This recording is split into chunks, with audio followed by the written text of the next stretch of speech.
एक टाइम ऐसा था जब किसी ने कोरोना वायरस का नाम भी नहीं सुना था और आज एक टाइम ऐसा है जब ये घर घर के अंदर घुस चुका है। कोरोना वायरस ने पहले इकोनॉमीज डिस्टर्ब करी और अब इसने हेल्थ सेक्टर पे अपना एक मेजर इम्पैक्ट छोड़ दिया है। अभी जब मैं ये वीडियो बना रहा हूँ तब इंडिया में 5,08,000 से ज़्यादा केस हो गए हैं और 15,685 लोगों की डेथ हो गई है। क्योंकि कोविड-19 एक अनप्रेसिडेंटेड इवेंट था और पहली बार आया था, तो किसी भी इंश्योरेंस पॉलिसी में इसका रेफरेंस नहीं था। जनरल इंश्योरेंस कंपनीज पे 281 करोड़ रुपीस का क्लेम इकट्ठा हो गया और एक अनसर्टेनिटी अराइज हो गई कि क्या कोविड के क्लेम्स अप्रूव होंगे या नहीं होंगे और कोविड का इंश्योरेंस कैसे चला जाएगा। इंश्योरेंस रेगुलेटर IRDAI के ऊपर एक बात थी कि वो कोविड स्पेसिफिक पॉलिसीज लॉन्च करें, जो उन्होंने अपनी मॉडल गाइडलाइंस इशू कर दी हैं। उन्होंने कहा है कि जो उनकी मॉडल गाइडलाइंस होगी उनका नाम होगा कोविड स्टैंडर्ड हेल्थ पॉलिसी और जितने भी इंश्योरर्स हैं इंडिया में उन सबको अलाउ कर दिए कि वो इनको ऑफर कर सकें, चाहे वो जनरल इंश्योरेंस कंपनीज हो, चाहे वो हेल्थ इंश्योरेंस कंपनीज हो या वो LICs हो, वो सब ये दो पॉलिसीज दे सकते हैं। इसका मतलब जो स्टैंडर्ड हेल्थ पॉलिसी है ये IRDAI ने मॉडल गाइडलाइंस दी हैं। इन मॉडल गाइडलाइंस के बेसिस पे हर इंश्योरेंस कंपनी अपनी स्पेसिफिक कोविड पॉलिसी लॉन्च कर सकती है और ऐसी दो तरह की पॉलिसीज बताई गई हैं जो कि लॉन्च करी जाएंगी। एक होगी कोविड कवच पॉलिसी के नाम से और एक होगी कोविड रक्षा पॉलिसी के नाम से। और साथ ही साथ ये बता दिया गया है कि जो जनरल इंश्योरेंस कंपनीज और लाइफ इंश्योरेंस कंपनी ये सब 10 जुलाई के बाद अपनी पॉलिसीज मार्केट में लॉन्च कर सकते हैं। IRDAI ने कोविड की स्टैंडर्ड गाइडलाइंस दे दी हैं इन पॉलिसीज के लिए, यानी एक ब्रॉड फ्रेमवर्क। इसके अंदर ये जो कंपनीज हैं ये अपनी फिल डिटेल्स अपनी पर्टिकुलरली डाल के और मार्केट में ऑफर कर सकती हैं। आइए दोस्तों, हम इस वीडियो में समझते हैं कि जो दो पॉलिसीज हैं ये क्या हैं, कोविड कवच और कोविड रक्षक। उसके बाद हम देखेंगे कि आपको कौन सी चूज करनी चाहिए, जो कि एक मोस्ट इंपॉर्टेंट फैक्टर है कि आपको कौन सी पॉलिसी चूज करनी चाहिए। साथ ही साथ इस वीडियो को देखिए आपके 100% डाउट्स क्लियर हो जाएंगे कि आपको किसी भी इंश्योरेंस एजेंट की बातों में नहीं आना होगा या फिर आपको उसको एंगेज ही नहीं करना पड़ेगा। आप डायरेक्ट कंपनी से जाके इंश्योरेंस पॉलिसी ले सकते हैं। और आपकी नॉलेज के लिए बता रहा हूँ कि इंश्योरेंस एजेंट्स को 15% कमीशन मिलता है जो आप प्रीमियम पे करते हैं, जो ये लोग आपको पास ऑन नहीं करते हैं। रियलिटी यही होती है। अगर ये आपको कह भी रहे हो कि हम आपको कमीशन पास ऑन कर रहे हैं, ये कमीशन पास ऑन नहीं करते।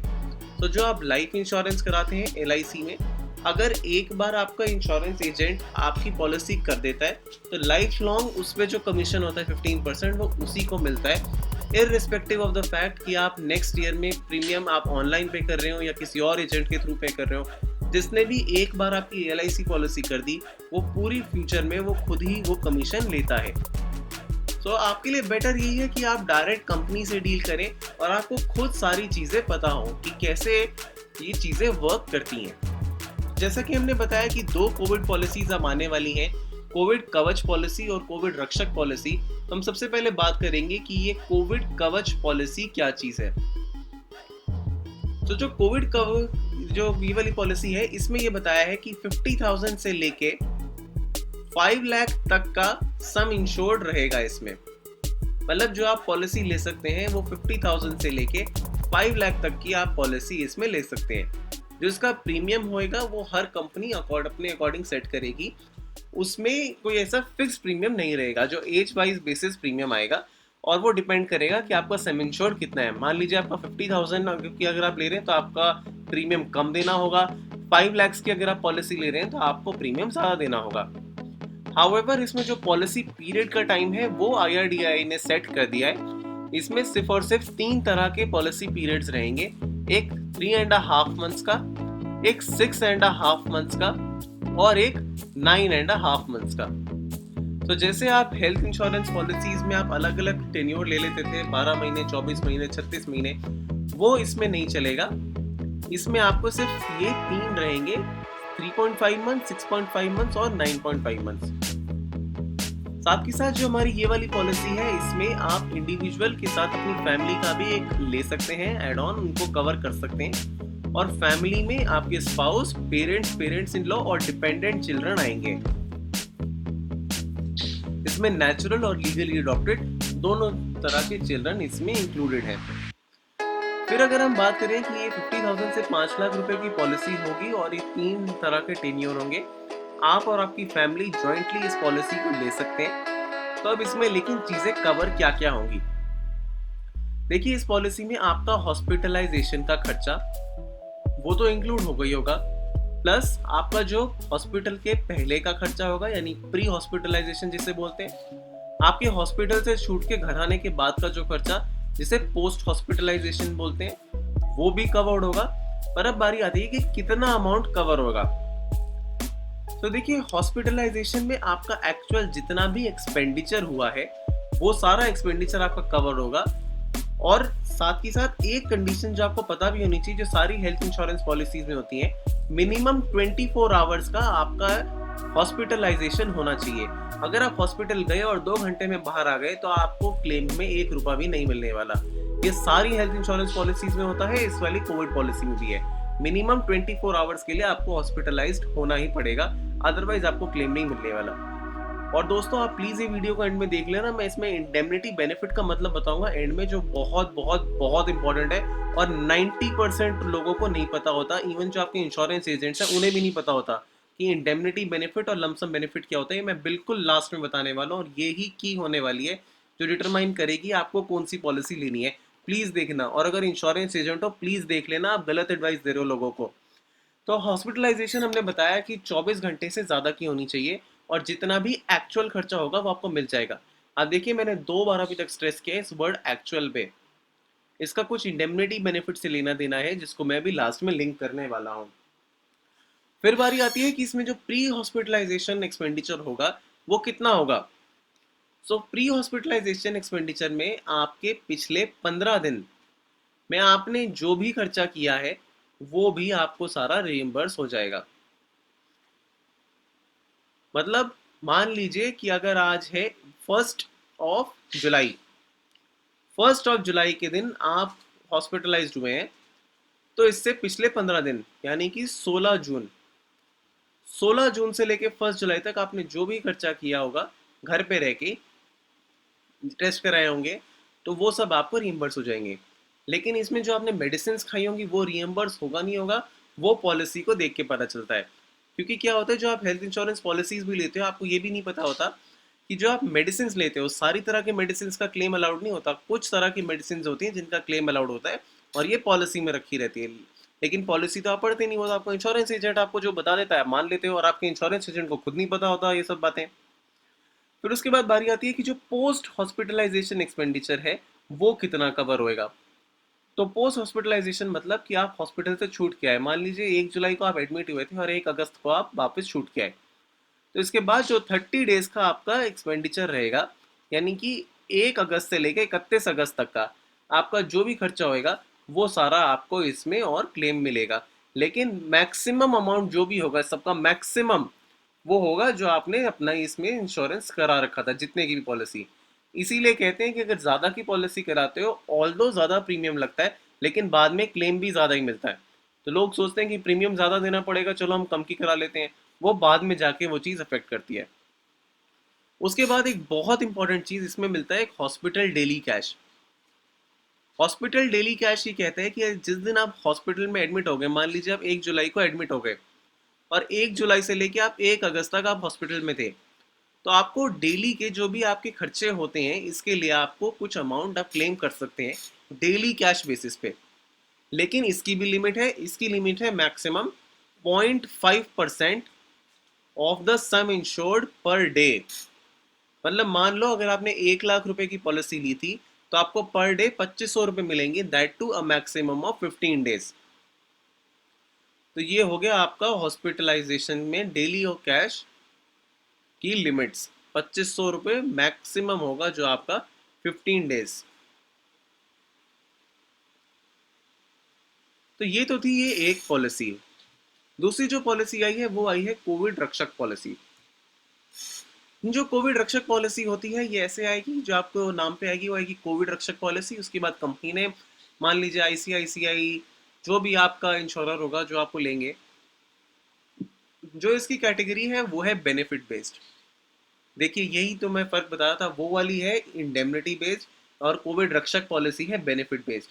और इस कोविड रक्षक पॉलिसी में आप मिनिमम तो 50,000 आपको कराना ही पड़ेगा, मैक्सिमम आप 2.5 लाख रुपए तक का इसमें बीमा करा सकते हो। उसमें 5 लाख था, इसमें 2.5 लाख है। टेन्योर सेम है, 3.5 मंथ, 6.5 मंथ, 9.5 मंथ। प्रीमियम जो होगा वो कंपनी बताएगी कि कितना उसको प्रीमियम लेना है, जो एज वाइज बेसिस पे होता है। जितनी ज़्यादा एज होती है उतना ज़्यादा प्रीमियम होता है। साथ ही साथ जितना प्रीमियम होगा उसमें डिस्काउंट मिलेगा दोनों पॉलिसीज में 5% का हेल्थ वर्कर्स को। हेल्थ वर्कर्स की डेफिनेशन जो डॉक्टर्स हैं, नर्सेज हैं और जो डायरेक्टली उसमें एम्प्लॉयड हैं हेल्थ स्टाफ में, उन सब लोगों को 5% का इसमें डिस्काउंट मिलेगा। जो एलिजिबिलिटी की बात है कि किस एज के लोग आएंगे, दोनों पॉलिसीज में है मिनिमम 18 ईयर्स के एज के लोग आएंगे, मैक्सिमम वो आपको इंश्योरेंस कंपनी बताएगी। IRDA ने बताया कि वो एज मोर देन 65 ईयर्स की होगी। जो इसमें मैक्सिमम एज लिखी जाएगी वो मोर देन 65 की होगी, और कितना होगा वो आपको इंश्योरेंस कंपनी बताएगी। मतलब हर इंश्योरेंस कंपनी का अलग अलग रहेगा। इसमें मिलता है लम सम बेनिफिट। क्या होता है, बस 2 मिनट और ये वीडियो देखते रहो, अभी क्रिस्टल क्लियर हो जाएगा कि आखिर इन दोनों पॉलिसीज में फर्क क्या हुआ। और एक जो बड़ी बात है, कोविड रक्षक पॉलिसी में आपको 72 आवर्स के लिए हॉस्पिटलाइज्ड होना पड़ेगा। इसका मतलब जो आपकी थी ये कोविड 5 लाख रुपए वाली पॉलिसी, उसमें आपका था कि आपको 24 आवर्स के लिए ही सिर्फ और सिर्फ हॉस्पिटलाइज्ड होना था और आपको उसमें क्लेम मिल जाना था। लेकिन जो कोविड रक्षक पॉलिसी है इसमें आपको 72 आवर्स के लिए आपको इसमें अपना हॉस्पिटलाइज होना पड़ेगा, वरना आपको कोई भी क्लेम इसमें नहीं मिलने वाला। साथ ही साथ जो इसमें ये बातें लिखी गई थी कि आपकी फैमिली इंक्लूड हो सकती है, और आपका प्री हॉस्पिटलाइजेशन, पोस्ट हॉस्पिटलाइजेशन और आपका हॉस्पिटलाइजेशन एक्सपेंस वो सब कवर्ड था। इस वाली पॉलिसी में ऐसा कुछ भी नहीं है। इस वाली पॉलिसी में जितना भी आपने अमाउंट ले रखा है 50,000 से 2.5 लाख के बीच में, आपको वो एक अमाउंट पकड़ा दिया जाएगा। प्री पोस्ट या हॉस्पिटलाइजेशन का कोई मतलब नहीं। बस दो रिक्वायरमेंट है कि एक कि आप कोविड पॉजिटिव डिक्लेयर होने चाहिए, और साथ ही साथ आप 72 आवर्स के लिए आप हॉस्पिटलाइज हुए हो। अगर आप 72 आवर्स के कम हुए हो, मान लीजिए 71 आवर्स के लिए हुए हो, तो आपको क्लेम बिल्कुल भी नहीं मिलने वाला। तो सबसे पहले डिफरेंस जो दोनों पॉलिसीज में ये हो गया कि उसमें 50,000 से लेके 5 लाख तक का सम एश्योर्ड करा सकते हो, इस वाली पॉलिसी में 2.5 लाख तक करा सकते हो। दूसरा जो मैं अब आपको बताऊं वो है कि ये थी इंडेमनिटी बेनिफिट बेस्ड और ये थी लमसम बेनिफिट बेस्ड। इसका क्या मतलब है? देखिए, जो इंडेमनिटी बेनिफिट पॉलिसी होती है वो कहती है कि आपका जितना खर्चा हुआ है हम उतना आपको दे देंगे। आपने इसमें पॉलिसी कराई थी 5 लाख की, लेकिन आपका हॉस्पिटल में खर्चा हुआ 3 लाख, आपका 3 लाख का खर्चा ही आपको मिलेगा और आपकी पॉलिसी लैप्स हो जाएगी। कोई मतलब नहीं कि आप प्रीमियम 5 लाख पे दे रहे थे। ठीक बात है, आप समझ रहे हैं ना कि अगर 5 लाख पे थे, मान लो 5 लाख पे आपका प्रीमियम बन रहा था, 20,000 रुपये आप पे कर रहे थे, 3 लाख पे वैसे प्रीमियम बनता है मान लो 10,000 रुपये। लेकिन अब आपका वो सब प्रीमियम वेस्ट हो जाता है, आपको कोई रिफंड नहीं मिलता। जितना आपका खर्चा हुआ है उतना खर्चा आपको मिल जाता है। ये जो लमसम बेस्ड वाली पॉलिसी होती है इसमें होता है आपने 2 लाख रुपए का बीमा कराया, इररिस्पेक्टिव कि आपका खर्चा मान लीजिए सिर्फ और सिर्फ 50,000 रुपये हुआ, आपको पूरा का पूरा इंश्योरेंस अमाउंट मिलता है 2 लाख रुपए का, फुल अमाउंट। इसको कहते हैं लमसम बेनिफिट। लमसम में पूरा का पूरा दे दिया। फिर हमने बात कर ली इंडेमनिटी बेनिफिट की और हमने बात कर ली लमसम बेनिफिट की। उसके बाद जो हमने इसमें चीज़ देखी, थर्ड नंबर पॉइंट में हमने इसमें एक चीज़ देखी कि उसमें प्री पोस्ट हॉस्पिटलाइजेशन ये सब चीज़ें कवर्ड हैं। साथ ही साथ उसमें जो आपने आयुष ट्रीटमेंट कराया वो भी कवर्ड है। जो आप होम कंटेन्ड हुए थे वो भी उसमें कवर्ड है कवच पॉलिसी में। लेकिन जो रक्षक पॉलिसी है उसमें ये सब कुछ भी इंक्लूडेड नहीं है। उसमें सिर्फ और सिर्फ आपका हॉस्पिटलाइजेशन ही इंक्लूडेड है, वो भी 72 आवर्स का होना मैंडेटरी है। तो इस सब चीज़ों को अगर हम देखते हैं तो हमें समझ आता है कि जो कवच पॉलिसी है वो बहुत ज़्यादा हॉलिस्टिक पॉलिसी है। उसमें सिर्फ 1 डे का हॉस्पिटलाइजेशन होता है, बाकियों में 3 डेज का पॉलिसी है जो ये रक्षक पॉलिसी है।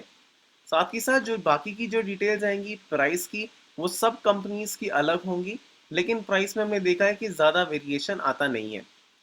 10 जुलाई के बाद से होगा। टेन्योर दोनों पॉलिसीज़ का सेम है, तो आपको टेन्योर की भी कोई टेंशन नहीं। डिस्काउंट जो रहेगा वो 5% का पॉलिसीज पर रहेगा ही हेल्थ वर्कर्स के लिए। उसके बाद हमने ये भी सब चीज़ें देख ली कि उसमें फैमिली भी इंक्लूडेड होगी कवच पॉलिसी में, रक्षक पॉलिसी में फैमिली इंक्लूड नहीं होगी। और साथ ही साथ हम देखें कि जो मेडिकल एक्सपेंसेस हैं उसमें उसके लिए डिफाइन कर रखे हैं, रक्षक पॉलिसी में डिफाइन नहीं कर रखे। और इसमें अगर हम फैमिली की बात करें तो डिटेल्ड स्ट्रक्चरिंग हो सकती है। जैसे इसमें लिखा है कि proposer with higher age can obtain policy for adult members of the policy family without covering self. मतलब रक्षक पॉलिसी में आपको एक फ्लोटर ऐड करना पड़ता है तब जाके आपकी फैमिली इंक्लूड होती है। उसमें आपकी फैमिली एक बाय नेचुरल ऑप्शन होती है कि आप उसमें जाके एनरोल कर सकते हैं। फिर उसमें हमने देखा कि जो सबसे एक बड़ा रीज़न है, जो जो कवच पॉलिसी के अंदर आपको होम ट्रीटमेंट की भी आपको क्लेम मिल रहा है, जो कि मैं एक बहुत बड़ा फैक्टर मानता हूँ कि आप 14 डेज़ के लिए अगर आपको घर पे क्वारंटीन करना पड़ा, आपको उसका भी क्लेम मिल जाएगा होम क्वारंटीन के लिए। लेकिन आपको रक्षक पॉलिसी के लिए ये नहीं मिलेगा। तो जैसे कि हमने ये पूरा एक कंप्लीट एनालिसिस किया रक्षक वर्सेस कवच पॉलिसी का, तो अब हमें अब समझ आ गया कि जो कवच पॉलिसी है वो बहुत ज़्यादा होलिस्टिक है, इसीलिए उसका प्रीमियम भी ज़्यादा होने वाला है। रक्षक पॉलिसी इतनी होलिस्टिक नहीं है, बेसिक है, इसीलिए उसका प्रीमियम कम होने वाला है।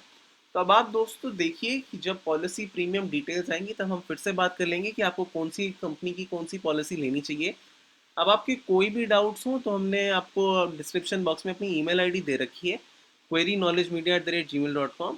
आप उसमें भी जाएं और हमें जीमेल पे कोई भी मेल करें, आपकी कोई भी क्वेरी हो, आप कमेंट सेक्शन में लिख दो आपकी जो भी क्वेरी हो, हम उसको आंसर कर देंगे। प्लीज़ इंश्योरेंस एजेंट के थ्रू आपको जाने की कोई ज़रूरत नहीं है, मेरी एडवाइस यही है, सारी कंपनीज़ की वेबसाइट्स हैं उनमें जाके आप डायरेक्टली एनरोल कराओ। और मैं अगर आपको थोड़ा सा इंश्योरेंस एक्ट और आईआरडीए एक्ट के बारे में जाते जाते कुछ बता दूं, तो ये है कि मिनिमम 100 करोड़ की नेटवर्थ होनी चाहिए कंपनीज की, जिससे पहले वो अपने आप को इंश्योरेंस में एनरोल करा सकती हैं। सेकेंडली, कोई भी अगर कंपनी आईआरडीए के साथ रजिस्टर नहीं है तो वो इंश्योरेंस का काम नहीं कर सकती। तो जो आपको अगर कोई प्राइवेटली ऑफ मार्केट में बता रहे हैं कि हम इंश्योरेंस करते हैं, वो चीज़ बिल्कुल गलत है। सो दोस्तों, ये कंप्लीट एनालिसिस था ये कोविड कवच पॉलिसी को लेके। आप प्लीज़ नॉलेज मीडिया का चैनल सब्सक्राइब करें और इस वीडियो को इतना शेयर करना कि किसी को भी आइंदा किसी इंश्योरेंस एजेंट की बात ना करनी पड़े। चलिए दोस्तों, thank you so much for watching this video. मिलते हैं अपनी नेक्स्ट वीडियो में।